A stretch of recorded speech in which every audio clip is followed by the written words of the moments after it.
What's up, Packers fans? Mark Oldacres here with 4 players who I think improved the most for the Green Bay Packers between 2022 and 2023.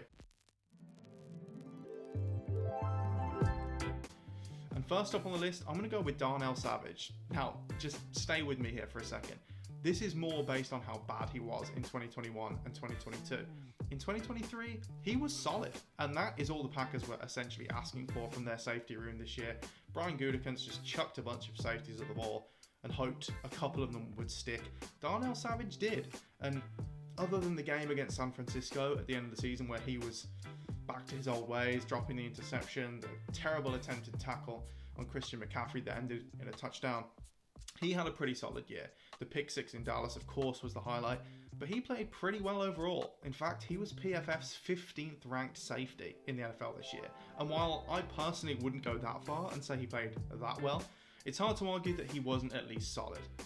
Now, this was probably Darnell's last year in Green Bay, if we're being honest. I think he needs to move on. The Packers need to move on. They need to get better at that position. They have a new defensive coordinator. It seems like change is in the air, but they could do a lot worse than bringing Savage back on a 1-year deal if they want some stability in that room. Now, secondly, I want to talk about Romeo Doss. Romeo Doss was basically the only consistent presence for Jordan Love this season among his pass catchers or just his offensive weapons in general. Every other wide receiver missed time at some point this season. Dobbs played in every single game for the Packers. Tucker Kraft, it took him a while to get up to speed to the NFL level. Luke Musgrave, he missed time. Dobbs was there for Love throughout the entire season, and he improved on his rookie year. There's no doubt about that. He had to play a lot more snaps, and he had to be one of the leaders in that room.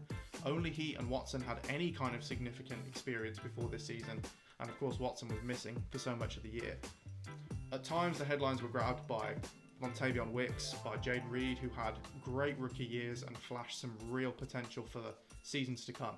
They may ultimately have higher ceilings than Dobbs, but Dobbs is such a valuable presence to have in that wide receiver room, and he was a serious threat in the red zone throughout the entire season, not to mention the game he had down in Dallas when it mattered most in the playoffs.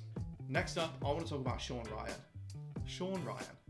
A year ago, he was dismissed. We'd all accepted this was another player lost to the third round curse of Green Bay, but no, he fought his way back, and it started in training camp last year.